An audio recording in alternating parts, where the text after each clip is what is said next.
السلام علیکم ورحمۃ اللہ وبرکاتہ۔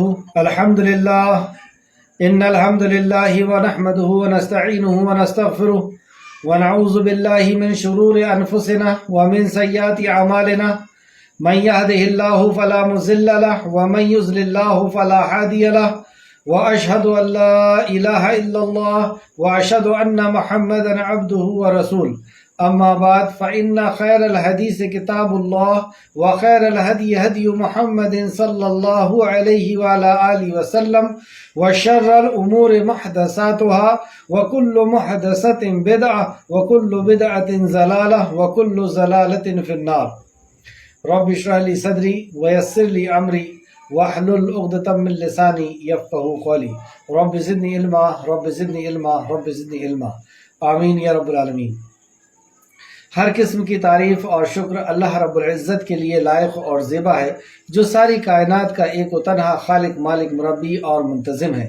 درود و سلام ہو انبیاء اکرام پر، خصوصاً نبی مکرم رحمۃ للعالمین امام الانبیاء محمد صلی اللہ علیہ وسلم پر اور آپ کے اصحاب پر۔ معزز سامعین اکرام، سورہ تحریم کی آیت نمبر 6 سے آج کلاس رہے گی۔ اللہ رب العزت سے دعا ہے کہ اللہ رب العزت ہمیں صحیح معنوں میں قرآن مقدس کو سمجھنے، اس پہ تدبر کرنے، ایمان لانے اور عمل کے ساتھ لوگوں تک پہنچانے کی توفیق و رفیق عطا فرمائے، آمین یا رب العالمین۔ اعوذ باللہ من الشیطان الرجیم، بسم اللہ الرحمن الرحیم۔ یا ایہا الذین آمنوا قوا انفسکم واہلیکم نارا وقودها الناس والحجارہ۔ یا ایہا الذین آمنوا، اے وہ لوگوں جو ایمان لائے ہو، تم خود کو اور اپنے اہل و عیال کو اس آگ سے بچاؤ جس کا ایندھن لوگ اور پتھر ہیں، یعنی انسان اور پتھر ہیں، اس پر تند مزاج اور سخت گیر فرشتے ہیں۔ اللہ انہیں جو حکم دیتا ہے وہ اس کی نافرمانی نہیں کرتے اور وہی کرتے ہیں جو انہیں حکم دیا جاتا ہے۔ یہاں مطالبہ اور حکم ایمان والوں سے ہے۔ ایمان والے ہم ہیں، اس کا یہ مطلب نہیں ہے کہ ہمیں جنت کا سرٹیفکیٹ مل گیا ہے اور ہم سیدھے جنت میں جانے والے ہیں۔ آپ غور کریں کہ یہاں پہ مومنوں کو خطاب کیا جا رہا ہے، کافر و منافق کو خطاب نہیں کیا جا رہا۔ یا ایھا الذین آمنوا، اے وہ لوگوں جو ایمان لائے ہو، قوا انفسکم، بچاؤ اپنے آپ کو، واہلیکم، اور اپنے اہل و عیال کو۔ تو پہلا مطالبہ خود اپنی ذات سے کہ اپنے آپ کو بچاؤ، سب سے پہلا مطالبہ ہم سے۔ اور اکثر اور بیشتر یہ ہوتا ہے کہ جب ہم لوگوں کو سمجھانے اور لوگوں کو سکھانے اور لوگوں کو پڑھانے کے لیے لگ جاتے ہیں تو ہم اپنی ذات کو بھول جاتے ہیں کہ ہم سے بھی قبر میں سوال ہوگا، ہم سے بھی حشر میں سوال ہوگا، ہم سے بھی ہمارے عمل کا حساب ہوگا، ہم سے بھی ہماری گفتار کا اور ہمارے عملوں کا حساب ہونے والا، ہم سے بھی نماز، روزہ، حج اور زکوٰۃ کا حساب ہونے والا ہے۔ ہم اس کی فکر میں اس قدر لگ جاتے ہیں کہ ہمارا کیا حال ہے، ہم اپنا محاسبہ چھوڑ دیتے ہیں کہ ہماری نمازوں کا کیا ہے، ہمارے اخلاق کا کیا ہے، ہمارے عادات کا کیا ہے۔ جہاں پہ دوسروں کی فکر ہے، اس میں سب سے پہلی فکر ہمیں اپنی ہونا چاہیے کہ میری آخرت کا کیا معاملہ ہے، میں اپنے رب کو راضی کر پا رہا ہوں یا نہیں کر پا رہا ہوں۔ تو اللہ نے یہاں پہ سب سے پہلے ہمیں خود ہمارے لیے مطالبہ کیا کہ تم اپنے آپ کو بچاؤ، اور اس کے ساتھ دوسرا فرض کیا ہے، صرف اپنے آپ کو بچا لیے اور فری ہو گئے۔ ہم خود نماز، روزہ، زکوٰۃ کر رہے ہیں یا ہم علم حاصل کر رہے ہیں، عمل کر رہے ہیں، لوگوں تک پہنچا رہے ہیں، تو کیا ہماری ذمہ داری ختم ہو جائے گی؟ ابھی ہمارے اوپر سے فرض نہیں اترا۔ دوسرا یہ ہے کہ ہم اپنے آپ کو بچانے کے ساتھ ساتھ اپنے اہل و عیال کو بھی جہنم کی آگ سے بچائیں، ان کی بھی ذمہ داری ہمارے اوپر ہے۔ اہل و عیال کی یعنی بیوی اور بچوں کی بھی ذمہ داری ہمارے اوپر ہے۔ بچوں کی صرف یہی ذمہ داری نہیں ہے کہ ہم ان کے لیے کھانا، کپڑا اور مکان کا انتظام کر دیں، یہ انتظام تو دوسرے لوگ بھی کرتے ہیں، پھر ان میں اور ہم میں کیا فرق ہے؟ اور یہاں تک کہ دوسری مخلوق بھی کرتی ہے، جانور پرندے بھی کرتے ہیں کہ وہ اپنے بچوں کے لیے گھر بناتے ہیں، اپنے بچوں کے لیے ان کے کھانے کا انتظام کرتے ہیں، پھر ہم میں اور ان جانوروں میں کیا فرق ہے؟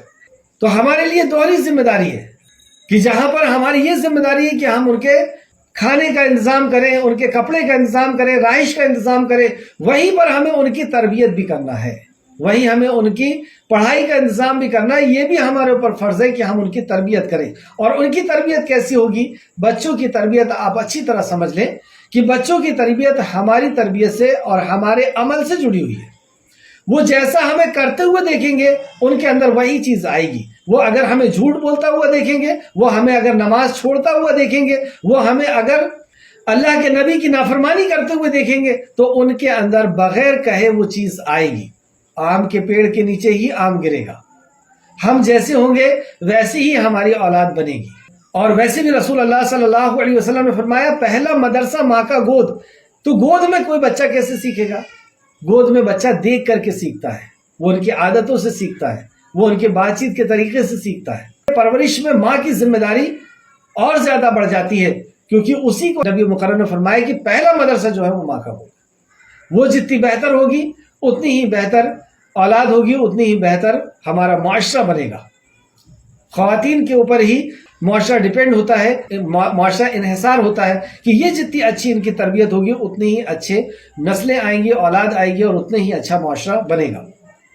تو اپنے اولاد کو بچاؤ. یہ صرف عورتوں کے لیے نہیں، مردوں کے لیے بھی ہے. رسول اللہ صلی اللہ علیہ وسلم کس طرح بچوں کی تربیت کیا کرتے تھے. ابو داؤد اور ترمذی نے ایک پیاری حدیث لائے ہیں. رسول اللہ صلی اللہ علیہ وسلم نے فرمایا بچے جب 7 سال کے ہو جائیں تو انہیں نماز کا حکم دو، اور جب 10 سال کے ہو جائے تو انہیں نماز نہ پڑھنے پر مارو. ابو داؤد حدیث نمبر 494 اور ترمذی حدیث نمبر 407. اس حدیث میں کیا خاص بات پتہ چلی کہ تربیت کس طریقے سے بچے کی کرنا ہے. بچوں کا مزاج ہر چند سالوں کے اندر تبدیل ہوتا ہے. شروع میں بچوں کا مزاج ایسا ہوتا ہے کہ آپ ان کو لاڑ کر کے یا ڈرا کر کے ان سے بات کریں تو وہ بات کو سمجھتے ہیں، لیکن جیسی وہ بلوغت کی عمر کے قریب میں پہنچتے ہیں تو ان کے اندر ایک جوشیلا مزاج آتا ہے، ایک باغی مزاج ان کا بنتا ہے. اس مزاج پہ جب وہ بچے آتے ہیں تو ہمیں ان کا دوست بن کر کے ان کو سمجھانے کی بھی ضرورت ہوتی ہے. تو لیکن کچھ وقت ایسا ہوتا ہے جہاں پر ہمیں صرف محبت سے ہی کام نہیں چلے گا. رسول اللہ صلی اللہ علیہ وسلم نے یہ نسخہ بتا دیا کہ تمہاری محبت سے ہی کام نہیں چلے گا. تمہارے گھر میں تمہارا کوڑا بھی ٹنگا ہوا ہونا چاہیے کہ اگر نہیں کرو گے تو پھر اس کے ساتھ تمہارے کو سیدھا کیا جائے گا. ایک بات یہ پتہ چلی. دوسرا یہ پتہ چلا کہ نماز کا حکم ان کو دینا ہے. 7 سال سے ان کے پریکٹس کرانا شروع کر دینا ہے، اور 10 سال کی عمر میں اگر انہیں نماز نہیں پڑھے تو ان کو مار کر کے بھی نماز پڑھانا ہے. نماز پہلے ہے یا توحید پہلے ہے؟ تو ظاہر سی بات ہے کہ رسول اللہ صلی اللہ علیہ وسلم نے جب معاذ بن جبل کو یمن پہنچایا، کہا کہ پہلے کس چیز کی دعوت دو گے؟ تو کہا توحید کی دعوت دینا، اور جب وہ توحید مان لے تو انہیں کہنا کہ نماز فرض ہے. تو اس سے یہ پتہ چلا کہ اس عمر کے پہلے ہی توحید پڑھا دی جاتی، اور واقعی توحید بچپن میں ہی پڑھانے کی چیز ہے. بچپن میں ہی بچے کے ذہن کے اندر جب ایک رب کے ہونے کا یقین ہو جاتا ہے کہ کرنے والی ذات تو اللہ کی ہے، وہی عزت اور ذلت دینے والا ہے، وہی رزق کا دینے والا ہے، وہی زندگی اور موت کا دینے والا ہے، دنیا میں کوئی کچھ نہیں دے سکتا، جو کچھ دینے والی ذات ہے وہ رب کی ہے. ایک بار یہ چیز بچپن میں جو چیز بھی آپ سکھاتے ہیں وہ گٹھان جیسے بن جاتی ہے، اور ایک بار یہ چیز بن گئی تو پھر زندگی بھر وہ اللہ رب العزت کے دربار کو چھوڑ کر کے کہیں اور نہیں جا سکتا. تو توحید ہم سکھائیں گے، پھر رسالت سکھائیں، اور پھر ہم آخرت اور نماز وغیرہ کے بارے میں بچپن سے ہی ان کی تربیت کریں گے. ذمہ داری ہمارے اوپر کیسی ہے ہمارے اہل بیت کی یا ہمارے گھر والوں کی، ہمارے بچوں کی؟ اس تعلق سے امام بخاری اور مسلم نے ایک حدیث لائے ہے. عبداللہ بن عمر رضی اللہ عنہ بیان کرتے ہیں رسول اللہ صلی اللہ علیہ وسلم نے فرمایا خبردار ہو جاؤ، یعنی ہوشیار ہو جاؤ، خبردار ہو جاؤ، تم میں سے ہر شخص نگران ہے، اور تم میں سے ہر شخص اس کی رعایا کے متعلق باز پرس ہوگی. مطلب جو جہاں پر بھی ذمہ دار ہے تو اس کی جو رعایا ہے اس کے بارے میں اس سے سوال ہوگا. صرف ہم اپنی ذات سے نماز روزہ حج زکوٰۃ کر کے نہیں بچ سکتے. ہمارے ماتحت جو لوگ ہیں ان کے بارے میں ہم سے سوال ہوگا. بس امام یعنی امیر المومنین اور حکمران لوگوں پر نگران ہیں، یعنی جو ہمارے امیر ہیں وہ ہم پر نگران ہیں. اب اگر ہم اسلام کے اندر نہیں رہتے ہیں تو ان سے سوال ہوگا کہ تمہاری موجودگی میں تمہاری امامت کے اندر یہ لوگوں نے غلطی کی تھی، کیوں کی تھی؟ ان سے سوال ہوگا. اور اس سے اس کی رعایا کے بارے میں سوال ہوگا، یعنی امیر کا اس کی رعایا کے بارے میں اس سے سوال ہوگا. مرد اپنے گھر والوں پر نگران ہے، اس سے اس کی رعایا کے بارے میں سوال ہوگا. عورت اپنے شوہر کے گھر والوں پر اور اس کے بچوں کی نگران ہے، اور اس سے اس کے بارے میں سوال ہوگا. عورت سے بھی سوال ہوگا اس کے گھر کے بارے میں، اس کے بچے، اس کی عظمت اور اس کے گھر کی جو بھی چیزیں ہیں اس کے بارے میں اس سے سوال ہوگا، کیونکہ وہ اس کی نگران ہے. اور کسی شخص کا غلام اپنے مالک کے مال کا نگران ہے، اور اس سے اس کے بارے میں سوال ہوگا. آگاہ ہو جاؤ، یعنی خبردار ہو جاؤ، تم میں سے ہر ایک نگران ہے، اور ہر ایک سے اس کی رعایا کے بارے میں باز پرس ہوگی، یعنی اس کے بارے میں بھی اس کا سوال. جیسے ہم سے ہمارے نفس کے بارے میں سوال ہوگا نا کہ تو نے اپنا وقت کہاں گزارا، اپنی جوانی کہاں گزاری، جو مال کہاں سے کمایا، کہاں خرچ کیا، جو علم تھا اس پہ کیا عمل کیا. اسی طریقے سے یہ رعایا کے بارے میں بھی سوال ہوگا کہ تمہیں ہم نے ایک معصوم بچہ دیا تھا، ایک ایسا بچہ جو جیسے نرم مٹی ہوتی ہے نا کہ اس کو جس طریقے سے چاہے کمار ڈھال دیتا ہے، تو ایسا ایک معصوم بچہ دیا تھا جسے کچھ نہیں پتا تھا. تو اس کو جیسا چاہتا ویسا ڈھال دیتا، لیکن تو نے اس بچے کے ساتھ کیا کیا؟ اس سے منافق بنا دیا، کو انکار کرنے والا بنا دیا، اس کو دنیا کی مصیبت بنا دیا، اس کو شرابی، جواری اور چور اور ڈکیت اور اس کو ہر کچھ بنا دیا. تو نے ایک معصوم بچہ اللہ رب العزت نے ہمارے ہاتھ میں دیا ہے، اور ہم اس کے لیے لاپرواہ رہیں، دنیا کمانے میں مصروف رہیں، اپنی عزت بنانے میں مصروف رہیں، اپنی واہوائی کے لیے ادھر سے ادھر گھومتے رہیں، اور ہم اپنے بچوں کے اوپر خیال نہ رکھیں، تو اس کا بھی ہم سے سوال ہونے والا ہے. اللہ ہم سب کی حفاظت فرمائے اور ہم سب کو تربیت کرنے کی توفیق عطا فرمائے. تو تربیت ایک اہم موضوع ہے، اور اس کو ہم سمجھیں کہ کس طریقے سے بچے کی تربیت ہوتی ہے، شروع سے کس طریقے سے کیا جاتا ہے. تو گویا کہ ان کے لیے پہلے دعا بھی کرنا ہے اللہ رب العزت سے خوب. باپ کی دعا بیٹے کے لیے قبول ہوتی ہے، باپ کی دعا بچوں کے لیے قبول ہوتی ہے، تو ان کے لیے دعا بھی کرے. اور اگر اللہ رب العزت نے استطاعت دی ہے تو ان کو ایسے مقامات پر لے کر کے جائیں جہاں سے ایمان تازہ ہوتا ہے، مضبوط ہوتا ہے. جیسے عمرہ کے لیے ان کو لے کر کے جائیں، حج کے لیے لے کر کے جائیں. ان کی تربیت کا روز خیال رکھیں کہ روزانہ گھر کے اندر درس ہونا چاہیے، درس تعلیم ہونا چاہیے. بچوں کو بٹھا کر کے ماں قرآن و حدیث کی اس کو تعلیم دے، واقعات بتائے کہ ہمارے ہیرو کون ہیں، حضرت ابوبکر صدیق کیا تھے، عمر فاروق کیا تھے. ان کی سٹوری، ان کے واقعات، صحیح واقعات ہم ان کے سامنے پیش کریں. تو جو واقعات بچے بچپن میں سنتے ہیں کہ اچھا یہ ایسے تھے، تو وہ ویسا بننے کی کوشش کرتے ہیں. اس طریقے سے اور بھی بہت سارے نسخے ہیں، ان کو سب ہم استعمال کریں. اللہ رب العزت سے دعا ہے کہ اللہ رب العزت ہمیں کی تربیت کرنے کی توفیق عطا فرما. اگر تربیت نہیں ہوئی ہماری اور ہمارے بچوں کی، اگر ہم نے اپنے آپ کو اور اپنے بچوں کو نہیں بچائے، نہیں انہیں متقی اور پرہیزگار بنائے، نہیں ان کی معرفت اللہ رب العزت سے کرائے، اور نہیں ہم نے تقوی اختیار کیے، تو کیا ہوگا؟ یا ایھا الذین آمنو، کہہ تو دیے ہو کہ تم ایمان والے ہو. اے ایمان والوں سے خطاب ہے. قوا انفسکم واہلیکم نارا، بچاؤ اپنے آپ کو اور اپنے اہل و عیال کو جہنم کی آگ سے. نہیں بچائے تو وقودھا الناس والحجارہ، تو اس آگ سے بچاؤ جس کا ایندھن انسان اور پتھر ہیں، جس کا فیول، جس کی آگ کی لپٹ انسان اور پتھر سے تیار کی گئی ہے. آپ غور کریں، ایک لکڑی کا ایندھن ہوتا ہے کہ لکڑی میں سے آگ نکل رہی ہے، تو ایک لکڑی کی آگ جو ہوتی ہے اس کے اندر زیادہ حرارت نہیں ہوتی، ایک بات. دوسرا یہ کہ اس کے اندر بدبو بھی نہیں ہوگی، اس کے اندر سڑن بھی نہیں ہوگی. اور جب کسی انسان کو جلایا جائے تو اس کے اندر سے کیسی بدبو پیدا ہوگی، اس کے دھوئیں کا کیسا عالم ہوگا. اور جب وہ جلے گا تو اس کا خون اور پیپ وہ کہاں جائے گا. تو جب انسان سے ہی اس کو جلایا گیا اور پتھر سے اس کو جلایا گیا ہے تو اس کے آگ کی حرارت کیسی ہوگی؟ سب سے زیادہ تیز آگ نکلتی ہے پتھر سے اور انسان کی ہڈی سے. تو آگ کی تیزی بھی اسی میں ہے، اسی دو چیز کے اندر، اور اسی کے اندر سب سے زیادہ بدبو ہے، اس کے اندر سڑن ہے، اس کے اندر خون اور پیپ ہے. اور وہی خون اور پیپ میں لتھڑتا رہے گا، اسی کو کھاتا رہے گا، اسی کو پیتا رہے گا، اور اسی آگ میں جلتا رہے گا. اس آگ سے بچا لے اپنے آپ کو اور اپنے اہل و عیال، جس کا ایندھن انسان اور پتھر ہے. انسان اور پتھر، کون سے انسان اور کون سے پتھر ہوں گے؟ سورہ انبیاء آیت نمبر 98 میں اللہ رب العزت نے فرمایا، جس بیوی اور بچوں کو کے لیے ہم صبح سے شام تک کام کر رہے ہیں، ان بیوی اور بچوں کو ایسی آگ میں ڈالنا ہوگا جس آگ میں خون اور پیپ ہوگا، جس میں بدبو ہوگی، جس کے اندر ایسی تیز لپٹ ہوگی، اور یہ کنکی ہوگی. اس کے تعلق سے بھی سمجھیں. سورہ انبیاء آیت نمبر 98 میں اللہ نے فرمایا بے شک تم اور جن کی تم اللہ کے سوا عبادت کرتے ہو، یعنی مشرک کو خطاب کیا کہ تم جس کی اللہ کے سوا عبادت کرتے ہو دوزخ کا ایندھن ہوں گے۔ یہ دوزخ کا ایندھن مطلب یہ جو پتھر اللہ کے علاوہ جن پتھروں کی عبادت کی جاتی ہے یہ دوزخ کا ایندھن بننے والے ہیں، اور وہ لوگ جو اللہ کے علاوہ کسی اور کی عبادت کرتے ہیں مشرک، یہ ایندھن بننے والے ہیں، اور ان کا خون پیپ اور ان کی سڑن اور ان کی بدبو اس کو بھی بھگتنا ہوگا جو جہنم کے اندر جائے گا۔ اللہ ہم سب کی حفاظت کر، آمین یا رب العالمین۔ پتھر کیسے کیسے پتھر ہوں گے اس کے تعلق سے ایک حدیث سیدنا ابو ہریرہ رضی اللہ عنہ بیان کرتے ہیں، رسول اللہ صلی اللہ علیہ وسلم کے ساتھ ہم بیٹھے ہوئے تھے کہ اتنے میں ایک زور کی آواز آئی۔ نبی کریم صلی اللہ علیہ وسلم نے فرمایا کیا تم جانتے ہو کہ یہ کس چیز کی آواز ہے؟ ہم نے کہا اللہ اور اس کا رسول بہتر جانتے ہیں۔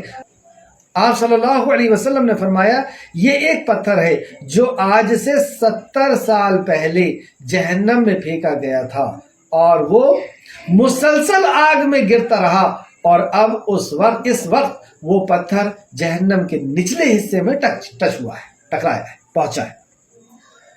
70 سال کی گہرائی اس جہنم کی، کیسی لپٹ ہوگی۔ اللہم اجرنی من النار، اللہم اجرنی من النار، اللہم اجرنی من النار۔ اے اللہ اس آگ سے ہم سب کو محفوظ کر لے، اے اللہ اس آگ سے ہم سب کو بچا لے، اللہم اجرنی من النار، اللہم اجرنی من النار۔ اس کے اوپر جو داروغہ ہیں ان کے اندر رحم نہیں ہوتا۔ اللہ فرماتا ہے اس پر تند مزاج سخت غیر فرشتے ہیں، اللہ انہیں جو حکم دیتا ہے اس کی وہ نافرمانی نہیں کرتے، اور وہ وہی کرتے ہیں جو انہیں حکم دیا جاتا ہے۔ یہ اللہ رب العزت کے فرما بردار فرشتے ہیں، یہ اللہ کی معرفت حاصل کیے ہوئے فرشتے ہیں، یہ اللہ کے نافرمانوں کو سزا دینے میں کبھی ان کے اندر رحم نہیں آتا۔ اور یہی نہیں، آپ مومنوں کو بھی دیکھیے کہ جو شخص اللہ رب العزت کی نافرمانی کرتا ہے یہ مومن اس کو سزا دینے میں ذرا سا بھی نہیں ہچکچاتے، ان کے اندر ان کا دل لرزتا نہیں، یہ غصے میں آ کر کے اور اس شخص کو نافرمانی اللہ کی، میرے رب کی نافرمانی کیا، جیسے کوئی شخص زنا کر دے اور وہ خود شادی شدہ ہے اور شادی شدہ عورت سے وہ زنا کرتا ہے تو کیا سزا ہے اس کی؟ مومن گڈھا کھودتے ہیں اور مومن اس کو گڑاتے ہیں، اور صرف اس کا منہ، صرف چہرہ باہر رہتا ہے، اور یہی مومن اس کو پتھروں سے مارتے ہیں، اس کا خون بہتا ہے، چیختا ہے، چلاتا ہے، لیکن اس کو ذرا سا رحم نہیں آتا اس مومن کو۔ کیوں؟ میرے خالق کے ساتھ نافرمانی کی، میرے رب کی حدود کو نافرمانی کیا، میرے رب کے قانون کو مذاق سمجھا، کھیل سمجھا، اور پتھر اٹھا اٹھا کر کے یہ مومن مارتا ہے۔ ایسے یہ وہ فرشتے ہیں کہ ان کو ذرا سا رحم نہیں آئے گا، وہ اس آگ کے اندر پٹک پٹک کر کے، اور اس آگ کے اندر جیسا خالق کہے گا اس طریقے سے مارتے رہیں گے، اس طریقے سے مارتے رہیں گے۔ تو ایسے فرشتے ہیں جو سخت مزاج فرشتے ہیں، اللہ انہیں جو حکم دیتا ہے وہ اس کی نافرمانی نہیں کرتے، اور اس آگ کی ہیبت اور اس آگ کو وہ کیسے جاننے والے ہیں۔ رسول اللہ صلی اللہ علیہ وسلم معراج میں تشریف لے گئے، آپ ابراہیم علیہ السلام سے مل رہے ہیں، پہلے تو آدم علیہ السلام سے ملے اور انبیاء سے مل رہے ہیں، سبھی انبیاء نے مرحبا کہا، خوش آمدید کہا، آئیے نیک بھائی، نیک بیٹے، اور وغیرہ وغیرہ، بہت اچھے القاب سے آپ کو نواز کر کے آپ کا استقبال کیا گیا، ہر آسمان کے اوپر استقبال کیا گیا، آپ کو نظارے دکھائے گئے۔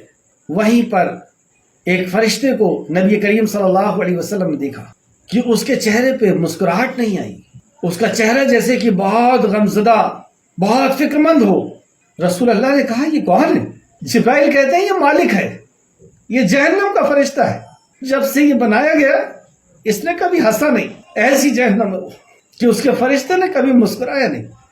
اللہم احسبنی حسابی یسیرا، اللہم احسبنی حساب۔ تو اللہ نے مطالبہ کیا ہم سے کہ ہم اپنے آپ کو اور اپنے اہل و عیال کو جہنم کی آگ سے بچا لیں، جس کا ایندھن انسان اور پتھر ہے، اور جس کے اوپر سخت دل فرشتے تعینات ہیں، اور وہ اپنے رب کے حکم کی نافرمانی نہیں کرتے، اور وہ کرتے ہیں جو انہیں حکم دیا جاتا ہے، جو اللہ کی طرف سے فیصلہ ہو جاتا ہے۔ آیت نمبر 7، اے کفر کرنے والوں، یا ایھا الذین کفروا، پہلے ایمان والوں مخاطب ہے اللہ، اب کفر کرنے والوں، کہ اے کافروں، اے کفر کرنے والوں، تم آج عذر پیش نہ کرو، یعنی اپنے آپ کو بچنے کے لیے کوئی عذر پیش کرنے کی تمہیں ضرورت نہیں ہے، کیونکہ تمہیں وہی بدلہ دیا گیا ہے جو تم عمل کرتے تھے، مطلب تمہارے اوپر ظلم نہیں کیا گیا، کہ تم کوئی عذر پیش کرو کہ ایسا ہو گیا تھا اس لیے میں نے ایسا کیا، اور یہ میں نے نہیں کیا تھا، وہ تو فلاں نے کیا تھا، اور یہ تو فرشتے نے غلط لکھ دیا.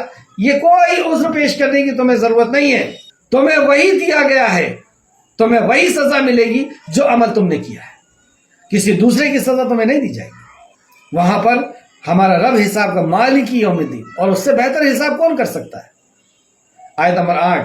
پھر ایمان والوں مخاطب اللہ، یا ایھا الذین آمنوا توبوا الی اللہ توبۃ نصوحا. سبحان اللہ، الحمدللہ. کیسا رحمان ہے وہ رب کہ بہت گناہ کر لیے، بہت منمانی کر لیے، اپنی من کی زندگی میں جی لیے، اپنی نفسانی خواہشات میں ڈوبے رہے. چلو ٹھیک ہے، ایمان لا لیے نا، اب تم توبہ کر لو. اور کیسی توبہ کر لو؟ توبہ نصوحا کر لو، خالص توبہ کر لو. خالص توبہ کر یعنی اپنے گناہ میں نادم ہو جاؤ، شرمندہ ہو جاؤ کہ ہم نے کیا کیا، اور نہ کرنے کا عہد کر لو، اور اللہ اور اس کے رسول کی اطاعت کے لیے تیار ہو جاؤ. یعنی توبہ کا مطلب ہے ٹریک کو چینج کر دینا. جس راستے میں آپ چل رہے ہیں، اپنی من کی زندگی میں چل رہے ہیں، اپنے باپ دادا کی زندگی میں چل رہے ہیں، اپنے معاشرے کی زندگی میں، اپنے دوستوں کی زندگی میں، اور انا دھن چل رہے ہیں، بس دنیا کمانے کے لیے عزت اور شہرت اور دولت کے پیچھے بھاگ رہے ہیں. اس جو انا دھن چلنے والی جو دنیا ہے، اس میں اسٹاپ لگاؤ اور اپنے ٹریک کو بدل لو، اپنے راستے کو بدل لو، صراط مستقیم پر آ جاؤ. توبہ کر لو اس زندگی سے اور پلٹ جاؤ. اس کا نام توبہ ہے. توبہ گال پیٹنے کا نام توبہ نہیں ہے. یہ تو دھوکہ ہے جو ہم اپنے آپ سے دیتے ہیں، اور ہم یہ سمجھ رہے ہیں کہ اللہ رب العزت کو ہمارے دل کی خبر نہیں ہے. ہم اپنے سجدے پہ غرور نہ کریں. وہ تو دلوں سے نتیجے نکال لے، وہ تو نیتوں سے نتیجے نکال لیتا ہے کہ ہماری نیت لوگوں کو دکھانا ہے یا اللہ کی رضا ہے. اس رب سے ہم کیا چھپا سکتے ہیں؟ تو اے ایمان والو، تم اللہ کے حضور خالص توبہ کرو. قریب ہے کہ تمہارا رب تم سے تمہاری برائیاں دور کر دے. سبحان اللہ. کیا ہوگا اگر تم خالص توبہ کر لو گے کہ اب اس زندگی کو چھوڑ کر کے مجھے اللہ رب العزت کے مطابق، اللہ کے بتائی ہوئی شریعت کے مطابق زندگی جینا ہے، تو اللہ رب العزت تمہارے گناہوں کو دھو دے گا. اس ضمن میں اور بھی بہت سی آیتیں آئی ہیں جو آپ کے علم میں ہیں کہ اگر کوئی بندہ واقعی خالص توبہ کرتا ہے تو اللہ رب العزت اس کی گناہوں کو نیکیوں سے بدلنے پہ بھی قادر ہے. اللہ رب العزت بڑے سے بڑے گناہ، جیسے ایک بنی اسرائیل کا شخص 99 قتل کر کے ایک عالم کے پاس پہنچتا ہے، پھر 100 قتل کر کے ایک عالم کے پاس پہنچتا ہے، اور کیا جواب دیتا ہے کہ اللہ رب العزت تو رحمان اور رحیم ہے، تو اللہ سے خالص توبہ کر لے. اللہ سے خالص توبہ. تو اللہ رب العزت سے جب ہم خالص توبہ کرتے ہیں تو بڑے سے بڑا گناہ، یہاں تک کہ سورہ توبہ آیت نمبر 3 کے مطابق شرک جیسے گناہ کو بھی اللہ رب العزت معاف فرما دیتا ہے. ہر قسم کے اللہ گناہ کو. توبہ کا تقاضا کیا ہے؟ توبہ کی شرائط کیا ہے؟ شرائط یہی ہے کہ ہم اس گناہ کو دل سے نادم ہو جائیں، شرمندہ ہو جائیں، نہ کرنے کا ارادہ ہو اور نیکی کا کام کرنا شروع کر دیں. تو اللہ نے فرمایا تم اللہ کے حضور خالص توبہ کرو، قریب ہے کہ تمہارا رب تم سے تمہاری برائیاں دور کر دے. اگر توبہ کریں گے تو ہمارے اندر جو برائیاں ہیں غلط کام کرنے کی، اللہ رب العزت اس سے لڑنے کی طاقت بھی ہمیں عطا کرے گا، کیونکہ وہ برائی دور کرے گا ہمارے اندر سے، اور تمہیں ایسی جنتوں میں داخل کرے گا جن کے نیچے نہریں بہتی ہیں. اور صرف جنت ہی نہیں، دنیا بھی اللہ رب العزت ایسے شخص کو عطا کر دیتا ہے. کیا یہ حقیر دنیا نہیں دے گا اس کو؟ آگے کی کلاس میں آئے گا کہ توبہ کی کیا فضائل ہیں. ایک جگہ اللہ رب العزت نے انبیاء کے ذریعے سے فرمایا کہ تم توبہ کر لو، تمہیں اللہ اولاد دے گا، تمہیں پانی دے گا، تمہیں کاروبار دے گا، تمہیں دولت دے گا. یعنی ہر دنیا کی چیزیں اللہ رب العزت نے اس میں بنیادی چیزیں گنا دی کہ اگر تم توبہ کرتے ہو تو یہ ساری چیزیں اللہ رب العزت تمہارے قدموں کے اندر ڈال دے گا. اور پھر یہاں پہ فرمایا کہ اس دنیا سے قیمتی دنیا، اس دنیا کی اصل دنیا اللہ رب العزت دے گا، اور تمہیں ایسی جنتوں میں داخل کرے گا جن کے نیچے نہریں جاری ہیں. اس دن جب اللہ نبی کو اور اس کے ساتھ ایمان لانے والوں کو رسوا نہیں کرے گا، اور وہ دن ایسا دن ہے کہ اس دن اللہ رب العزت ایمان والوں کو اور نبیوں کو رسوا نہیں کرے گا. اللہ اکبر. اگر ہم اس وہاں کی رسوائی سے بچنا چاہتے ہیں تو ہمیں ایمان میں آنا ہوگا. ان کا نور ان کے آگے اور ان کے دائیں دوڑ رہا ہوگا.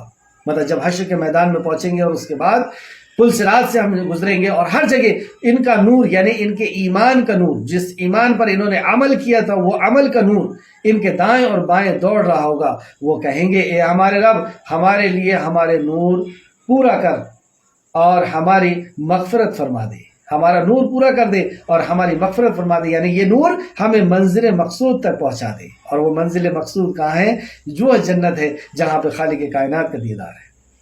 انک علی کل شیء قدیر، بے شک تو ہر چیز پر خوب قدرت رکھنے والا ہے، تو ہی ہر چیز پر خوب قادر ہے۔ آیت نمبر 9، یا ایھا النبی جاہد الکفار والمنافقین واغلظ علیہم، اے نبی کافر اور منافقوں سے جہاد کیجیے اور ان پر سختی کیجیے، اور ان کا ٹھکانہ جہنم ہے، اور یہ بڑا برا ٹھکانہ ہے۔ انبیاء علیہ السلام کا اس دنیا میں آنے کا مقصد کیا تھا؟ برائی کو ختم کرنا، ظلم کو ختم کرنا، ظلم کا خاتمہ۔ نہ بچے کے ساتھ ظلم ہو، نہ بیوی کے ساتھ، نہ پڑوسی کے ساتھ، نہ گراہک کے ساتھ، نہ مالک کے ساتھ، یعنی ظلم کا خاتمہ۔ اور ظلم میں خاتمے کے 2 اصول تھے، اور ہر انبیاء کے دور میں ظلم جو تھا، برائی، کرائم 0% ہوا۔ اور یہ سورہ حدید میں ہم پڑھ کے آ چکے ہیں۔ سورہ حدید کا صرف اتنا بتاؤں گا، آیت نمبر 25 کے اندر جو اللہ نے فرمایا کہ ہم نے آپ کو قرآن دیا، یہ فیصلہ ہے، اس کے ذریعے سے آپ ترازو قائم کریں، انصاف قائم کریں۔ جیسے ہم نے نازل کیا قرآن کو، تو پھر آگے اللہ فرماتا ہے کہ ہم نے نازل کیا حدید کو، لوہے کو، اور اس سے جنگ کا سامان بنایا جاتا ہے، اور بھی دوسری چیزیں بنائی جاتی ہیں۔ تو حدید کو بھی نازل کیا اللہ نے، اور قرآن کو بھی نازل کیا۔ اب اس کے ذریعے انصاف قائم کیا جائے گا۔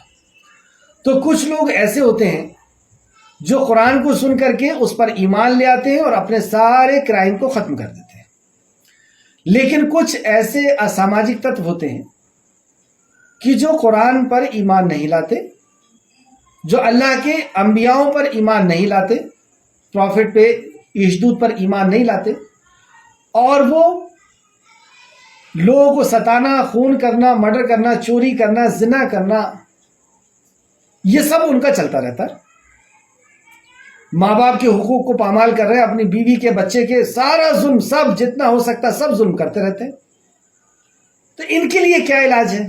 ہر دیش نے ان کے لیے جیل بنائی ہے، یعنی سلاخوں کے پیچھے ڈال دو، لوہے کے پیچھے۔ اور اگر اس سے بھی نہیں مانتے ہیں تو پھر لوہے کا بھی انتظام کیا جاتا ہے، تلواروں کے ذریعے سے، سب لوہے کے ذریعے سے ان کو کنٹرول کیا جاتا ہے۔ تو ہر دور میں دھرم یدھ ہوئے ہیں، اور اس کے ذریعے سے ان لوگوں کو سلاخوں کے پیچھے کیا گیا یا انہیں سزا دی گئی۔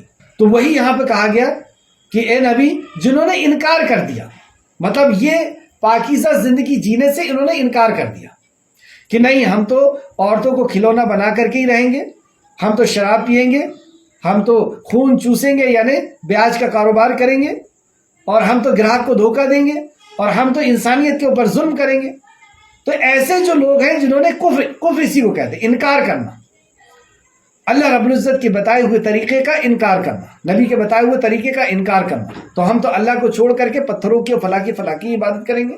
تو اے نبی، جنہوں نے انکار کیا ہے، اور جو منافقین ہیں، جن کے اندر نفاق ہے، ان سے جہاد کیجیے اور ان پر سختی کیجیے، اور ان کا ٹھکانہ جہنم ہے، اور وہ بڑا برا ٹھکانہ ہے۔ یہاں پر ایک بات اور غور کرنے کی ہے کہ جہاد فی قتال تو انکار کرنے والوں کے ساتھ ہوا، منافقوں کے ساتھ تو نہیں ہوا۔ تو منافقوں کے ساتھ کیسا جہاد؟ تو ایک جہاد کی شکل ہم سورہ فرقان میں بھی پڑھ چکے، فَلَا تُطِعِ الْكَافِرِينَ وَجَاهِدْهُمْ بِهِ جِهَادًا كَبِيرًا۔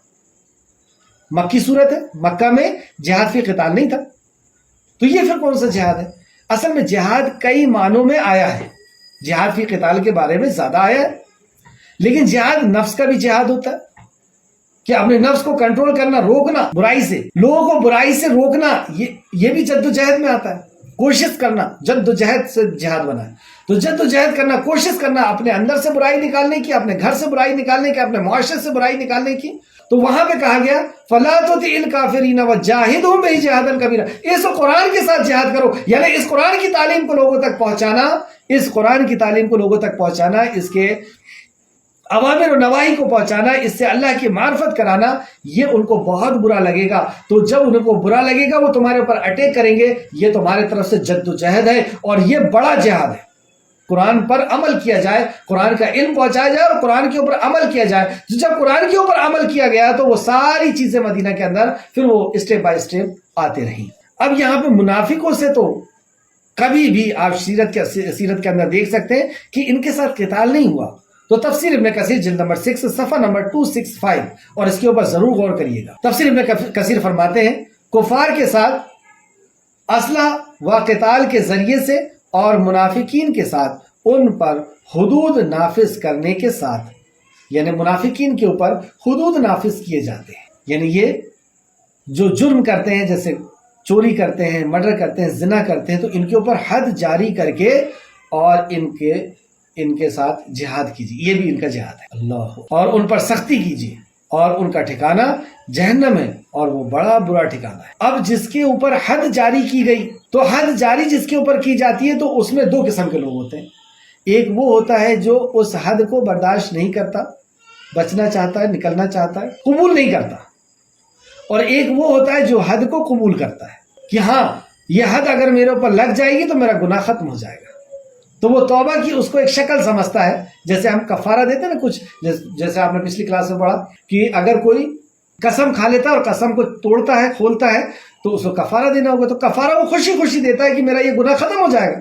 تو اس طریقے سے کسی سے گناہ ہو گیا اور اس کو حد لگائی جا رہی ہے، تو گویا کہ اس کا گناہ دنیا میں دھل جائے گا، تو وہ خوشی خوشی دھلوا کر کے چلا جاتا ہے. تو ایسے لوگ تو بچ جائیں گے. آیت نمبر 10 کفر کرنے والوں کے لیے اللہ نے مثال بیان فرمائی ہے نوح کی بیوی اور لوط کی بیوی کی. اب دیکھیے یہاں پہ دو خواتین کو اگزامپل بنا کر کے اللہ رب العزت نے ہمارے سامنے پیش کیا، اور اس میں کئی سبق ہیں. یہاں پر انبیاء علیہ السلام کی دو انبیاء، اولو العزم انبیاء، نوح علیہ السلام جس کی شان میں اللہ رب العزت نے فرمایا کہ میرا نوح 950 سال دن اور رات میرے طرف بلاتا، ایسے اولو العزم پیغمبر. لوط علیہ السلام جو ابراہیم علیہ السلام کے ساتھ ہجرت کر کے نکلے تھے، ایسے انبیاء کی بیوی نے کفر کیا، انکار کیا ان کی رسالت کا، اور ان کی رفاقت کوئی کام نہ آئی، ان کا رشتہ کوئی کام نہیں آیا. کئی لوگ اسی چکر میں رہتے ہیں کہ ہمارے والد عالم ہیں یا وہ حاجی صاحب ہیں یا ہماری خاندان فلاں خاندان سے، میں سید گھرانے سے ہوں یا پٹھان گھرانے سے ہوں، اور میرا نسب تو جو ہے وہ رسول اللہ سے جا کر کے مل جاتا ہے، یا میں رسول اللہ کا امتی ہوں اور میں تو بخشا دیا جاؤں گا. یہ جتنے بھی قسم کے، اور میں تو فلاں سلسلے سے ہوں، وہ مجھے بخشوا لیں گے، اور میں فلاں خاندان سے ہوں اور میرا فلاں نسب ہے. تو حسب اور نسب اسلام کے اندر کوئی معنی نہیں رکھتا. اب آپ آئے دیکھیں، کفر کرنے والوں کے لیے اللہ نے مثال دی، اگزامپل دیا کفر کرنے والوں کو کہ دیکھ لو جو تم کفر کر رہے ہو، تمہارا حسب نسب نبی مکرم رحمت للعالمین امام الانبیاء کا امتی ہونا بھی تمہارے لیے کوئی فائدہ مند نہیں ہوگا اگر تم نے کفر کیا. تو اگزامپل دے کر کے اللہ سمجھاتا ہے کفر کرنے والوں کے لیے اللہ نے مثال بیان فرمائی ہے نوح کی بیوی اور لوط کی بیوی کی. لوط علیہ السلام کی بیوی، لوط علیہ السلام کے ساتھ انبیاء علیہ السلام کا اس نے انکار کیا، اور یہ اپنے گاؤں والوں کو لوط علیہ السلام کی نافرمانی کے لیے راستہ مہیا کرتی تھی. کیونکہ جب وہ دو فرشتے آئے تھے انسان کی شکل میں، تو اس نے جا کر کے بتائی تھی کہ آ گئے ہیں لڑکے، جاؤ ان سے مل لو. تو لوط علیہ السلام کی اور نوح علیہ السلام کی بیوی کے تعلق سے تو دونوں ہمارے بندوں میں سے دو نیک بندوں کے تحت تھیں، یعنی ان کے نکاح میں تھی، ہمارے نیک بندوں کی نکاح میں تھیں یہ دونوں عورتیں. اب اتنی بڑی قربت، اس سے بڑی قربت اور کیا ہوگی کہ کوئی کسی کے نکاح میں ہو، اس کی ضرورتوں کو پورا کرتا ہو. اتنی بڑی قربت. ان دونوں عورتوں نے ان کی خیانت کی. خیانت سے کیا مراد ہے یہاں پر؟ ابن عباس رحمۃ اللہ علیہ اور مفسرین فرماتے ہیں اس تعلق سے ان کی خیانت کرنے سے مراد بدکاری نہیں ہے، کیونکہ انبیاء علیہ السلام کی اپنی عظمت ہے، ان کی اپنی عظمت ہے، ان کا اپنا وقار ہے. تو انبیاء علیہ السلام کی بیویاں نے کبھی یہ خیانت نہیں کی ان کے دامن میں داغ لگ جائے، یعنی بدکاری نہیں کی. تو یہ خیانت کون سی تھی؟ یہ خیانت، یہ اسلام کی خیانت تھی، وہ ایمان کی خیانت تھی، وہ رسالت کی خیانت تھی. انہوں نے رسول اور نبی ماننے سے انکار کر دیا. یا ان کی تعلیمات ماننے سے انکار کر لیا یا ان کی اطاعت و فرمانبرداری سے انکار کر دیا، یہ انہوں نے خیانت کی، پھر وہ دونوں یعنی وہ رسول ان دونوں یعنی ان عورتوں کی اللہ کے عذاب سے بچانے میں کچھ کام نہ آئے، مطلب انہوں نے اپنی بیویوں کو نہیں بچا سکے۔ بتائیں اب ہم کہاں لگتے ہیں؟ کام نہ آئے، اور ان سے کہا گیا تم دونوں دوزخ میں داخل ہو جاؤ داخل ہونے والوں کے ساتھ، مطلب دوسرے جو لوگ داخل ہوئے ہیں، تم انبیاء کی بیوی ہو تو کیا ہوا، لیکن تم نے ہمارے نبی کی تعلیمات کا انکار کیا، ان کی اطاعت و فرمانبرداری سے انکار کیا، ان کی رسالت کو قبول کرنے سے انکار کیا۔ تو یہاں پر اس آیت سے 3 باتیں پتہ چلی۔ پہلا یہ کہ اللہ کیا حسب اور نسب نہیں چاہتا، کون کس کا ہے۔ ابراہیم علیہ السلام اللہ کے خلیل ہیں، لیکن ان کے باپ آزر وہ جہنم میں رسید ہو گئے کیونکہ انہوں نے ابراہیم علیہ السلام پر ایمان نہیں لائے۔ نوح علیہ السلام کا بیٹا اور بیوی دونوں نے ایمان نہیں لائے۔ تو کسی کا بیٹا ہو جانا، کسی کا باپ ہو جانا، بیوی ہو جانا، شوہر کوئی فائدہ مند نہیں۔ شوہر بھی اگر کسی کا ہے اور وہ ایمان میں نہیں ہے تو بیوی اس کے لیے کوئی فائدہ مند نہیں ہوگی، وہ مثال بھی آگے آنے والی ہے۔ تو پہلی چیز یہ پتہ چلی کہ حشر کے میدان میں ہمیں جہنم کی آگ سے بچنا ہے، اللہ کے قہر اور اللہ کی غضب سے بچنا ہے، تو ہمیں خود کرنا ہوگا۔ رسول اللہ نے بھی فرمایا کہ اے فاطمہ، اپنی پھوپھی کو آپ نے خطاب کیا اور کہا کہ دنیا میں جو مجھ سے مانگنا ہے مانگ لو، کل حشر کے میدان میں تمہارے کچھ کام نہیں ہے۔ یعنی تمہارا کیا کام آئے گا؟ تمہارے اعمال تمہارے کام آئیں گے، تمہارے اعمال کام آنے والے۔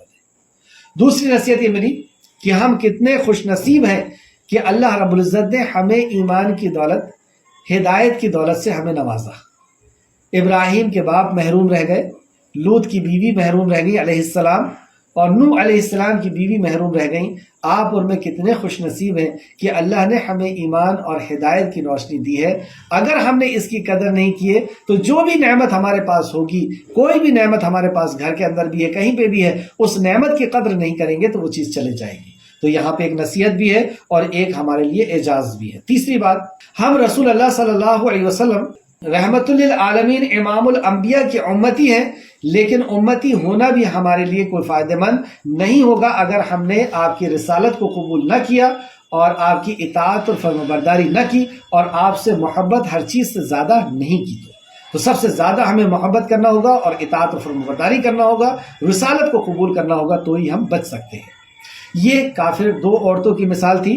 اب 2 معزز خواتین کا اللہ رب العزت نے قرآن مقدس کے اندر ذکر فرمایا، اور ان کے نام سے تو باقاعدہ صورتیں بھی نازل فرمائی، سورہ مریم۔ اللہ، تو یہ 2 خواتین کون سی ہیں؟ آیت نمبر 11 اور 12 میں اللہ نے ذکر کیا، اور اللہ نے اہل ایمان کے لیے فرعون کی بیوی کی مثال بیان کی، یعنی انہیں اگزامپل بنا کر کے تمہارے سامنے لائے۔ کس کے سامنے؟ پورے مومنوں کے سامنے، جتنے سارے مومن، قیامت تک آنے والا مومن اور اس قرآن کو پڑھتا رہے گا، اور اس کے لیے اگزامپل بنا دیا اللہ رب العزت نے فرعون کی بیوی۔ کون ہے یہ بیوی جو اس قدر معزز ہے کہ سارے ایمان والے مرد اور عورتوں کے لیے یہ آئیڈیل بنا کر کے، اگزامپل بنا کر کے اس کو پیش کیا جا رہا ہے؟ تو یہ وہ معزز خاتون ہے جن کا نام ہے آسیہ علیہ السلام۔ فرعون کی یہ بیوی ہے۔ فرعون کی بیوی مطلب مصر کی رانی، مصر کی حکومت کی رانی، اور جو رانی ہے اس کے ہاتھ کے نیچے کس قدر غلام ہوں گے۔ لیکن جب اسے اللہ کی معرفت ہوتی ہے، اور جب اللہ کی معرفت ہو جاتی ہے تو انسان اسے چھپا کر نہیں رکھتا۔ جب وہ رب کو جان لیتا ہے کہ وہ خالق ہے، وہ مالک ہے، وہ رازق ہے، وہ عزت اور ذلت کا مالک ہے، تو لا خوف واحد خوف اللہ، سارے خوف اس کے دلوں سے نکلتے ہیں اور صرف اللہ رب العزت کا خوف اس کے دل میں رچ بس جاتا ہے۔ تو اس نے ایمان کو قبول کیا، یعنی ابراہیم موسیٰ علیہ السلام پر انہوں نے ایمان لائی اور اپنے ایمان کو چھپایا نہیں، کیونکہ اگر ایمان کا اظہار کر دیتی تو بادشاہت چلے جاتی، گھر سے نکال دی جاتی، بے عزت کر دی جاتی۔ لیکن وہ سب برداشت کرنا انہیں گوارا تھا، لیکن خالق کائنات کی توحید کو چھپانا، اس کے نبی کی رسالت کو چھپانا ان کے لیے برداشت نہیں تھا۔ اور انہوں نے اعلان کیا کہ میں موسیٰ اور ہارون کے رب پر ایمان لاتی ہوں۔ جیسی یہ بات پتہ چلنا تھی تو فرعون جو تھا وہ بہت زیادہ غصے میں آ گیا، کیونکہ وہ تو موسیٰ علیہ السلام پر ایمان لانے کی وجہ سے جادوگروں کو ایک طرف کا ہاتھ اور دوسرے طرف کا پیر کاٹ کر کے الٹا لٹکا دیا تھا۔ بنی اسرائیل کو تو وہ جانوروں کی طرح ان کا سلوک کرتا تھا، بلکہ جانوروں سے بھی بدترین کہ کوئی لڑکا پیدا ہوتا تو اس کو قتل کروا دیا کرتا تھا۔ ایسا ظالم بادشاہ جو کہتا تھا انا ربکم الاعلی، کہ میں رب ہوں، میں بہتر ہوں، جو اپنی عبادت کرواتا تھا، اس ایسے ظالم بادشاہ کے سامنے توحید کا اعلان کرنا اور بیوی ہو کر کے اس کے لیے کتنی غصے کی اور کتنی شرم کی بات تھی کہ میں ایمان لانے سے اپنی بیوی کو نہیں بچا سکا، کہ یہ میرے خلاف جا کر کے اور موسیٰ اور ہارون کے رب پر ایمان لاتی ہے۔ تو ایک طرف یہ حضرت آسیہ علیہ السلام دیکھ رہی ہیں کہ یہ انگنت جادوگروں کو جب اسلام لانے کے بعد انہوں نے کٹوا دیا، بنی اسرائیل کے لڑکوں کو کٹوا رہا ہے۔ ایسا ظالم شخص ہے کہ اپنے آپ کو رب کہتا ہے، لیکن اس کی آنکھوں میں آنکھیں ڈال کر کے کہا کہ ساری کائنات کا خالق اور مالک تو نہیں، وہ رب ہے، وہ دنیا کا بنانے اور چلانے والا وہ اللہ ہے۔ اس نے بے تحاشا ظلم کرنا شروع کیے اور اسے دھوپ میں جو غلام اس کے تھے وہی غلاموں کے ذریعے سے بندوا دیا، کوڑے لگواتا تھا۔ دھوپ، سخت دھوپ کے اندر مصر کی رانی، آپ اور میں نے کیا قربانی کیا اس دین کے لیے، اللہ کی رضا کے لیے، اللہ کی محبت میں ہم بہت توحید پرست کا دعویٰ کرتے ہیں، ہم بہت رسالت کا دعویٰ کرتے ہیں۔ قرآن و حدیث کے لیے ہم نے کیا کیا ہے، اس پر عمل کرنے کے لیے ہم نے کون سی قربانی پیش کی ہے۔ فلاں ہمیں دعوت نہیں دے گا، فلاں رشتہ نہیں رکھے گا، فلاں سے دوستی ختم ہو جائے گی۔ ہم نے کتاب و سنت کو، اللہ کے کلام کو، توحید کو اور رسالت کو لات مار، اسے پیٹ دکھا دی، اور ہم یہ سمجھ رہے ہیں کہ اللہ رب العزت ہم سے راضی ہو جائے۔ ایک خاتون ہے، ایک طرف راج گھرانہ ہے، پورے دیش کی رانی ہے، اور قبول کرنے کے بعد ریگستان میں صحرا کے حوالے کر دیا گیا، دھوپ میں، اور انہی کے غلام کوڑے سے مار رہے۔ اللہ رب العزت کا بھی کرنا کہ اللہ رب العزت نے فرشتوں کو پہنچا دیا ان کے اوپر سایہ کرنے کے لیے۔ اللہ رب العزت نے فرمایا کہ کیا میں اپنے بندوں کے لیے کافی نہیں ہوں؟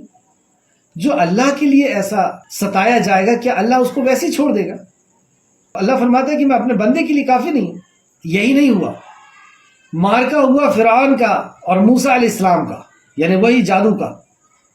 اور جب یہ جادو سے لوٹ کر کے آیا تو تفسیر ابن کثیر، یہ بھی واقعہ اسی کا ہے، تفسیر ابن کثیر جلد نمبر 6 صفحہ نمبر 267، اور اس واقعے کو تفسیر الطبری سے انہوں نے لیا ہے، تفسیر الطبری جلد نمبر 28 اور صفحہ نمبر 218۔ فرعون کی بیوی پوچھتی ہے کہ کون غالب آیا؟ اب دیکھیے فرعون نکل رہا ہے، جا رہا ہے، تو خاموش رہنا چاہیے تھا، لیکن توحید پرست ایسا نہیں ہوتا۔ بلال حبشی مار رہے لوگ، اور کیا کہتے ہیں؟ آہد آہد، خاموش بھی رہ سکتے تھے، لیکن اسے چڑھا ہے۔ کیا کر سکتا تو؟ میرا رب اللہ، میں ایک رب کا ماننے والا، آہد وہ ایک ہے، ایک ہے۔ 360 جو مجسمے تم نے لگائے ہو وہ کچھ نہیں ہے، وہ پتھر ہے، میرا رب تو ایک ہے۔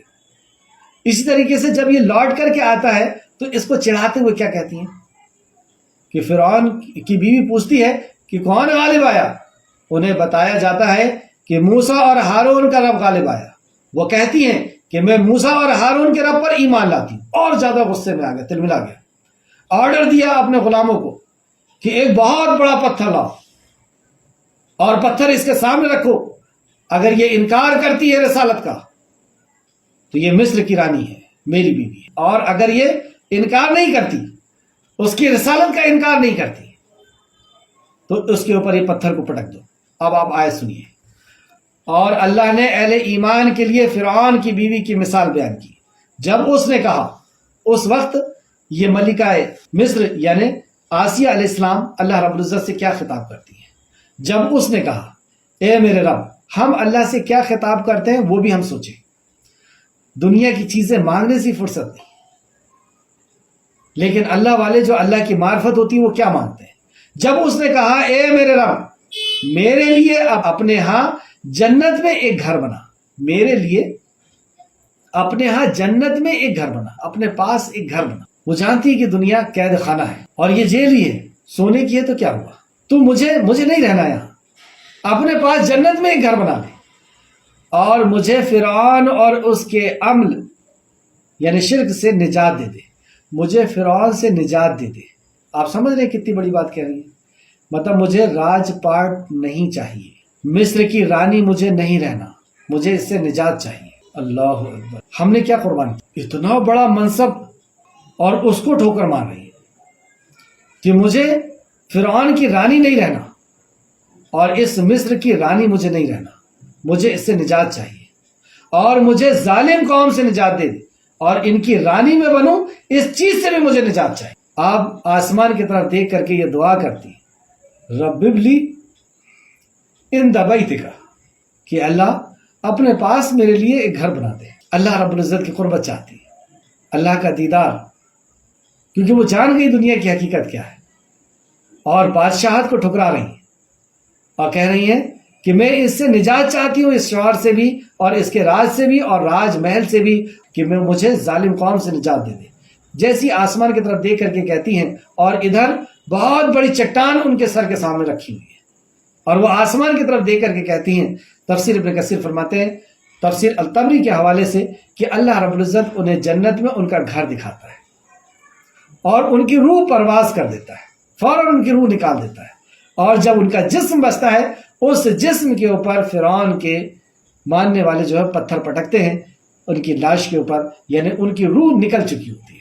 تو اللہ رب العزت اپنے بندوں کے لیے کافی ہے، اور اس خاتون کو اللہ رب العزت نے پوری دنیا کے لیے ایک آئیڈیل، ایک ایگزامپل بنا کر کے پیش کر دیا کہ یہ ہوتے ہیں توحید پرست، یہ ہوتے ہیں رسالت والے، توحید اور رسالت کے ماننے والے اس طرح ہوتے ہیں، کیونکہ جو حقیقت کو جان لیتے ہیں پھر ان کا زندگی کا انداز الگ ہوتا ہے، اور جو پشو پیش میں ہوتے ہیں وہ پشو پیش میں ہوتے ہیں۔ چلیے وقت ہوا، ایک اور آیت دیکھ لیں، آخر آیت ہے یہ اس پارے کی، اور مثال بیان کیجیے۔ اب دوسری مثال مریم بنت عمران کی، جس نے اپنی عظمت کی حفاظت کی۔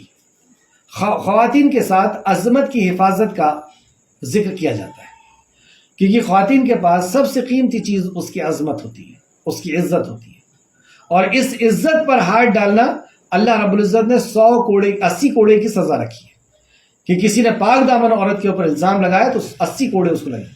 تو مریم علیہ السلام یہ کون ہے؟ مریم بنت عمران، یہ عمران کی بیٹی ہیں۔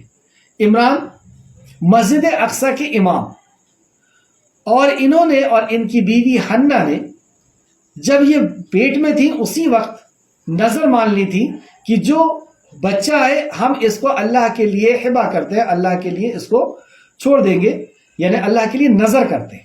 اب یہ مریم ولادت ہوئی تو ان کی والدہ کہتی ہیں حنہ کی، اے اللہ یہ تو لڑکی ہو گئی، اللہ نے فرمایا کہ اللہ بہتر جانتا ہے اور یہ ویسی نہ ہوگی، مطلب یہ بہت اولو العزم خواتین میں سے یہ ایک ان کا حصہ ہونے والا ہے۔ کیسے ان کا یہ مقام و مرتبہ ہو گیا؟ کیا قربان کیا انہوں نے؟ آسیہ نے راج محل کو قربان کیا، بادشاہت کو قربان کیا، فرعون کی بادشاہت کو قربان کیا، ریگستان میں کوڑے مار مار کر کے ان کو ختم کر دیا جا رہا، سب برداشت، بے عزتی برداشت، سب کچھ برداشت، اور اپنے رب کی توحید کے ساتھ کسی کو شامل کرنا، رسالت میں کسی کو شامل کرنا، یہ برداشت نہیں۔ اور ہم نے کیا کیا؟ قربان ہم نے کیا کیا؟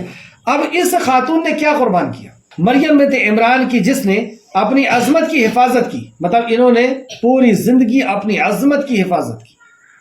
یہ اپنے ایک حجرے میں رہا کرتی تھی اور وہیں پر اللہ رب العزت کی عبادت کیا کرتی تھی، اللہ رب العزت کی تسبیح اور اللہ کے دھیان میں یہ لگی رہتی تھی، یہاں تک کہ ان کا رزق اللہ رب العزت آسمان سے اتارتا تھا۔ تو ہم نے اس کے طرف اپنی روح بھیجی۔ اللہ رب العزت فرماتا ہے کہ ہم نے اس کے طرف اپنی روح بھیجی، تو سبھی تو روح اللہ کی طرف سے۔ قل الروح، یہ آپ سے روح کے بارے میں سوال کرتے ہیں، قل الروح روح من امر ربی، یہ تیرے رب کا امر ہے، حکم ہے۔ پھر یہ کیوں کہا کہ میں نے اپنی روح بھیجی؟ یہ اعجاز ہے، یہ اکرام ہے، یہ عظمت ہے، یہ عظمت اور مقام بتایا جا رہا ہے اس نبی کا۔ جیسے اللہ کہتا ہے نا کہ وہ بیت اللہ ہے، اللہ کا گھر ہے، تو کیا دوسرے گھر اللہ کے نہیں ہیں؟ سبھی مسجد اللہ کی، اللہ کا گھر ہے۔ اسی گھر کو کیوں کہا؟ یہ اس گھر کی عظمت بتانا ہے، اس کی گھر کی بزرگی بتانا ہے، اس گھر کا اعجاز اور اکرام جھلکتا ہے اس سے۔ اس طریقے سے اللہ رب العزت کہتا ہے کہ یہ اللہ کا بندہ ہے۔ نبی کریم صلی اللہ علیہ وسلم کو 2 یا 3 بار خطاب کیا اللہ نے، کہ اللہ نے اپنے بندے کو تو بندہ کر کے خطاب دیا۔ تو اسی طریقے سے یہ اعجاز اور اکرام کے لیے بات کی جا رہی ہے کہ ہم نے اپنی روح کو کی بھیجی، اور اس نے اپنے رب کے کلمات اور اس کی کتابوں کی تصدیق کی اور وہ فرما برداروں میں سے تھی۔ عیسیٰ علیہ السلام کی جب خبر ملی تو ایک پاک دامن عورت کو یہ خبر دی جائے کہ اللہ نے یہ فیصلہ کیا ہے کہ تم بغیر شوہر کے بغیر نکاح کیے تمہیں اولاد ہوگی، ایک خاتون کے لیے یہ کتنی بڑی بات ہے کہ میں دنیا کو کیا جواب دوں گی، لوگوں کو کیا جواب دوں گی، میری عزت اور عظمت کا کیا ہوگا۔ اور میرے ساتھ پوری خاندان اور لوگوں نے کہا بھی تھا کہ تمہارا باپ بھی ایسا نہیں تھا، تمہارا بھائی بھی ایسا نہیں تھا، تمہارا خالو بھی ایسا نہیں ہے، سب انبیاء علیہ السلام چاروں طرف، اور ایسے گھرانے کی عورت۔ تو خود پاک دامنی کو جنہوں نے کبھی نہیں چھوڑا، ان کو اللہ رب العزت دیکھیے کیسے ٹیسٹ کرتا ہے اللہ اپنے مومن بندوں کو۔ ابراہیم خلیل کو اللہ ٹیسٹ کرتا ہے کہ اچھا بڑھاپے میں اولاد دیتا ہوں، اولاد زیادہ پیاری ہے یا میرا حکم زیادہ پیارا ہے، چھوڑ کے آؤ اس کو۔ بڑھاپے میں بیوی کی ضرورت ہوتی ہے، چھوڑ دو بیوی کو بھی، قتل کرو اپنے ہاتھ سے۔ اور اللہ رب العزت کے جو خلیل ہوتے ہیں، اللہ رب العزت کے جو دوست ہوتے ہیں، جو ایمان والے ہوتے ہیں، وہ ہر مشکل، ہر اللہ کے حکم پر راضی ہوتے ہیں۔ تو یہاں پر ان کو جو مطالبہ کیا گیا ہے، ان کی عظمت کا مطالبہ کیا گیا، ان کی عزت کا مطالبہ کیا گیا کہ تمہارا رب اسی میں راضی ہوگا کہ تمہیں بغیر نکاح کے اولاد کو جنم دینا ہے۔ بتائیے اس قربانی کے سامنے تو ہماری قربانی کیا ہے؟ کیا ہم سے ایسی قربانی مانگی جا رہی ہے؟ کچھ بھی نہیں مانگا جا رہا، کچھ بھی مطالبہ نہیں ہے جیسا صحابہ اکرام کے لیے تھا اور ان اولو العزم لوگوں کے لیے تھا۔ لیکن مریم نے اس کی قربانی دی، اور آپ پوری سورہ مریم پڑھ جائیے، سورہ آل عمران پڑھ جائیے، جہاں جہاں پہ حضرت مریم کا ذکر ہے اور عیسیٰ علیہ السلام کا ذکر ہے، کہیں پر آپ کو اف بھی نہیں ملے گا۔ پوری بے عزتی جو ان کے طرف سے تھی، یہودیوں کے طرف سے، سب برداشت۔ عیسیٰ علیہ السلام کبھی کبھی نہیں ملے گا، ابن الزنا، استغفر اللہ، نعوذ باللہ، یہ یہودی کہتے ہیں کہ یہ زنا کی اولاد۔